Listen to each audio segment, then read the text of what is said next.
Every kid should grow up eating treacle tart. I did. I'm here to teach my students and you how to make this beautiful lattice top treacle tart. So, there's no excuses, but get baking.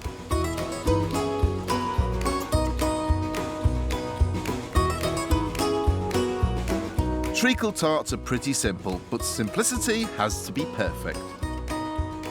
Friends Steph and Amy can cook, but they both say their pastry skills are bad. Husband and wife, Rebecca and Paul, cook for their family, but they're terrified of making pastry.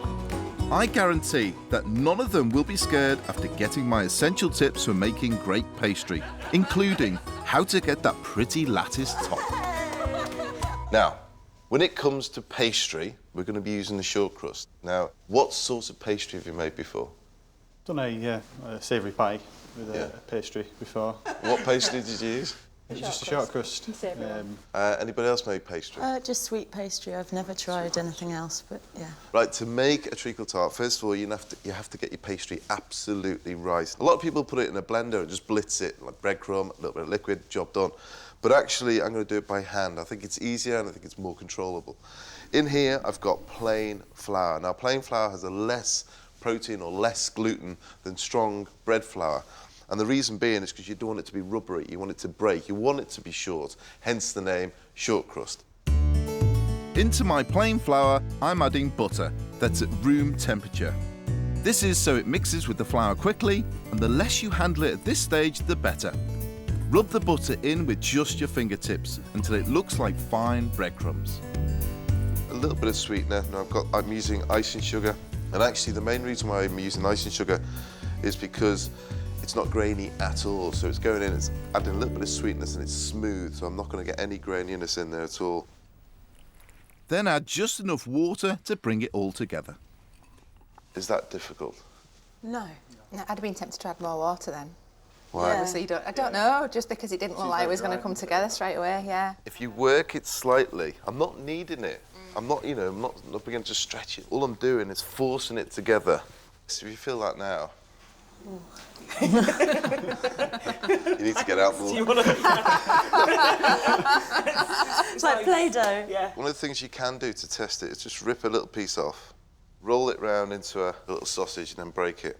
It's got a little stretch and then it breaks. If I was going to do that with strong flour, then I would stretch it to about here and then it would break. With a short, because it's made with plain flour, it crumbles and it also melts in the mouth. Put the pastry in the fridge. The butter cools and it solidifies. This one has been in there for about 20 minutes. Feel that now?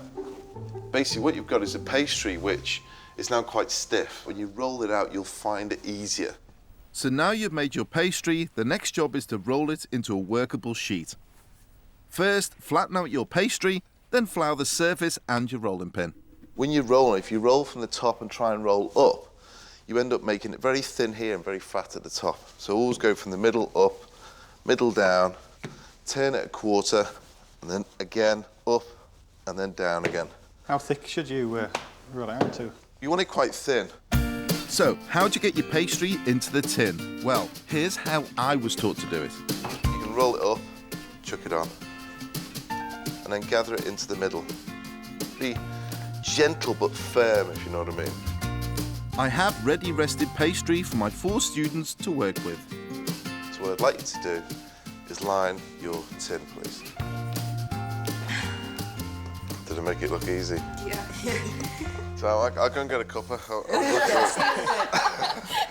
It may be hard work, but you want your pastry to be this hard and cold. If you warm it up too much, the butter inside will melt before the oven bake and your pastry will turn rubbery. I've got the base. Hold your knife and just trim around the outside. Use a sharp knife, one that cuts the pastry rather than squashes it. If it overlaps at the edge of the tray, that's absolutely fine, because once the lattice goes on, we're going to trim that round again. That will neaten it all up. The next thing we're going to do is prepare the filling. I've got the syrup and I've got some butter which has been melted, so I'm going to pour that in at the moment. Leave that to one side. Then into a bowl, crack an egg, add the cream and beat together. Then I'm adding a little salt. There's a lot of sweetness going into this. That salt will be needed just to break that down a little bit. grate in the zest of a lemon.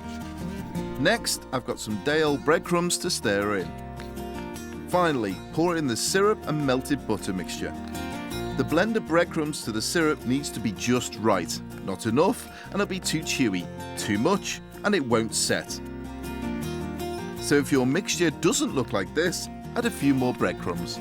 Now the extra little bit of pastry that you've got, what we're going to do is a little bit of a lattice work for the top. Now it's time to create that lattice top. It's very simple, but it looks really impressive on top of so many different pies. It starts with a sheet cut into strips. You can use a ruler if you want to, or pizza wheel works really well. Build your lattice on paper. You'll see why in a mo. What I'm trying to build here is the basic lattice. So the next one will go under, like so. And then I'll start working another one this way. So this one will go underneath. You then alternate each time you lay the next one on. So how are we going to get this onto our tarts? Easiest way to do it is get your lattice and flip it over. It's the tricky bit. Okay, students, it's over to you. Well, she's gone for a slide. You gone for a slide? That's not bad. Just neaten it up now. Just move them around on the top. You missed. Once it's on, it slides quite nicely on the top. Then with your knife, trim off the excess pastry. What I'm doing now is just gently prising the pastry inside the shell now. And it's actually bound to the lattice work as well. Don't they look good? They look really attractive, they look quite professional, very neat. So there you have it, a classic treacle tart. Goes in the oven at 200 degrees C for 20 minutes. After that, turn it down to 180 and leave it in there for at least another 20 minutes again. Leave them in their tins to firm up for a few minutes before turning them out. Look at these beauties. Are you pleased with them? Yes. You should be. Cut into it, take a little slice out. Wow, that looks really good. That's lovely. Oh, you can really taste the lemon, can't you?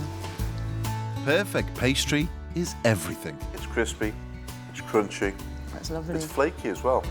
And you've got that gorgeous taste of the treacle, the syrup with it as well, really tasty. And the lattice, I think, adds to the look. There you have it, a treacle tart, lovely, any time of the year, a little bit of cream or ice cream. Takes me back to my youth. Delicious.